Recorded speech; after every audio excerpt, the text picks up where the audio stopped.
السلام عليكم ورحمة الله وبركاته. اللهم صل وسلم وبارك على سيدنا محمد. يا مساء الفل على عيونكم. ازيكم حبايب قلبي؟ عاملين ايه؟ يا رب تكونوا بخير ان شاء الله. مع بعض النهارده هنعمل احلى طبق كشري زي ما انتم شايفين، شكله يفتح النفس، حلو جدا. نقول بسم الله والصلاة والسلام على اشرف خلق الله، وندخل على بركة الله. نبتدي الفيديو.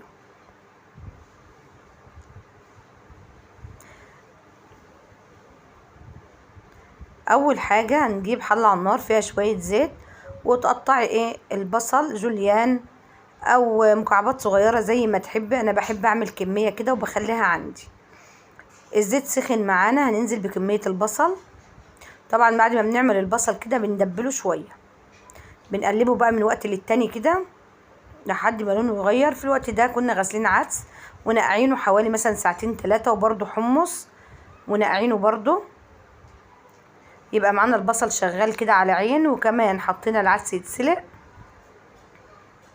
وكمان معانا الحمص بنغير له الميه برده اكتر من مره، لا يقل برده عن 4-5 ساعات تسيبيه منقوع. لو في ريمه او اي حاجه كده ظهر على العدس نبتدي نتخلص منه. وده كمان الحمص شغال معانا. بعد ما العدس بقى يستوي كده هنبتدي نصفيه في المصفى، ونجيب صينيه. دي تكه بقى حلوه جدا يا جماعه العدس الكشري. نجيب بقى صينيه جايه سخنه كويس، ونقلب في العدس ده لحد ما لونه يغير كده، ما يبقاش لونه بني كده خالص، بيبقى لونه فاتح كده زي بتوع الكشري. وحطينا معلقه صلصه كده على الحمص، وقرن من الفلفل. تحطي كمان رشه من الكمون وشويه من الملح. شايفين يا جماعه لونه غير ازاي؟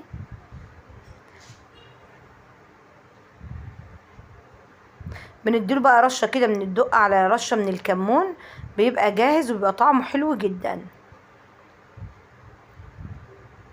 يبقى واحنا واقفين كده شغالين في كل حاجه، شغالين في العدس والتقليه والحمص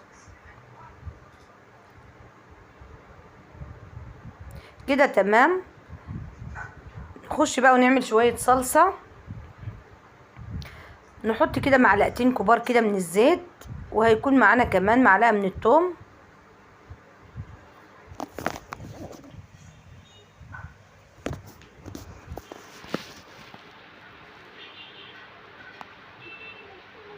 العدس خلص معانا اهو، حطيناه في طبق.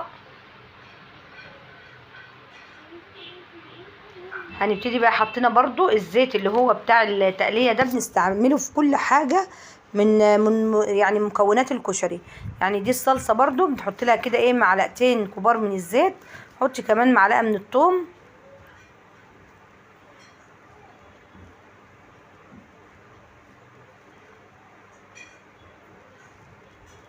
وبتديها رشه برضو من الكزبره.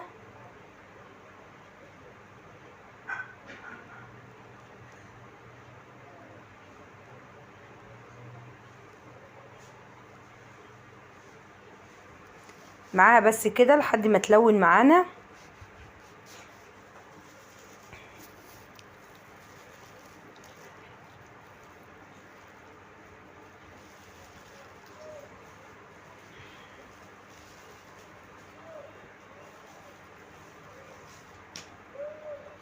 كده تمام، ابتدى اللون اهو يغير معانا وبقت تمام.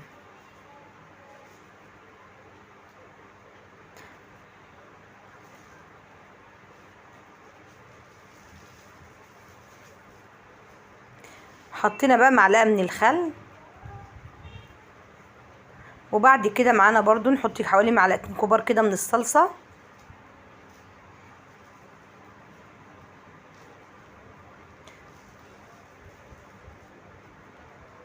وكان معايا كده طماطم متسبكه، ابتدي برضو انزل عليها.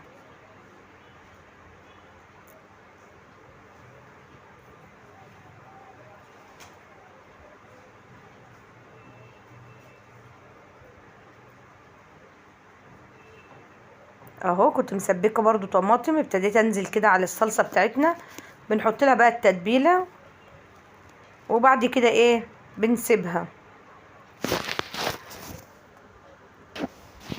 بعد كده نبتدي نعمل بقى شويه شطه كده. بتحطي حوالي معلقتين ميه معاهم معلقتين صلصه من اللي احنا عملناها.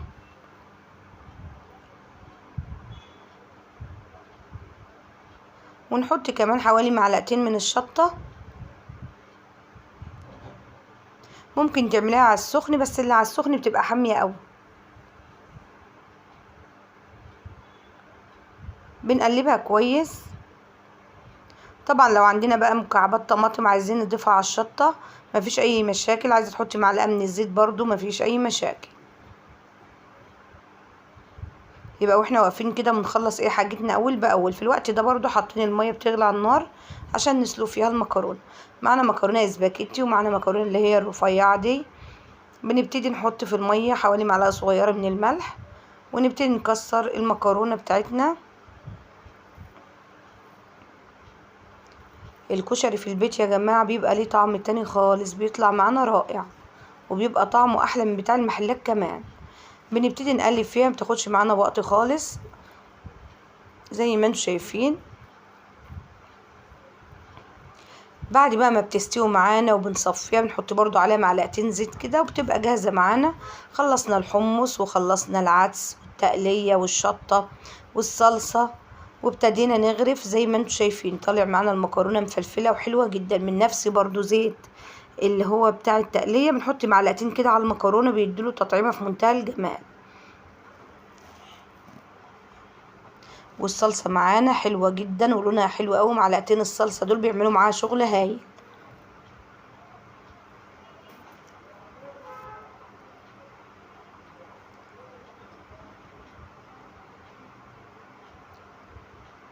نبتدي بقى نحط العدس. ظبطي بقى الطبق زي ما تحبي، في جميع الاحوال يا جماعة طعمه بيطلع تحفة.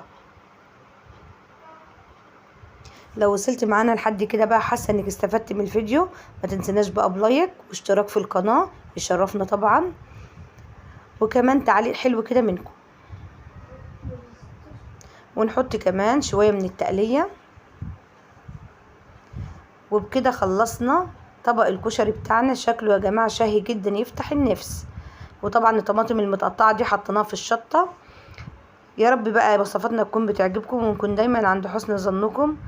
وبكده خلصنا وصفتنا. انتظروني بقى في وصفة جديدة وفيديو جديد. أسيبكم بخير وأشوفكم بخير، والسلام عليكم. دمتم في أمان الله ورعايته، مع ألف سلامة.